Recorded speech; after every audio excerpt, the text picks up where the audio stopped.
There's this Payne teardrop running. As you can see, it's got a new motor and that's working just fine. Blades are shiny. I think I got some new blades for it too.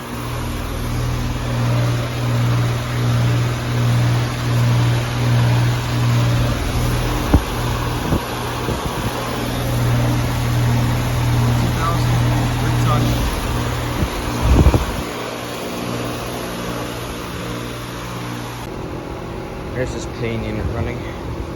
Not frozen anymore.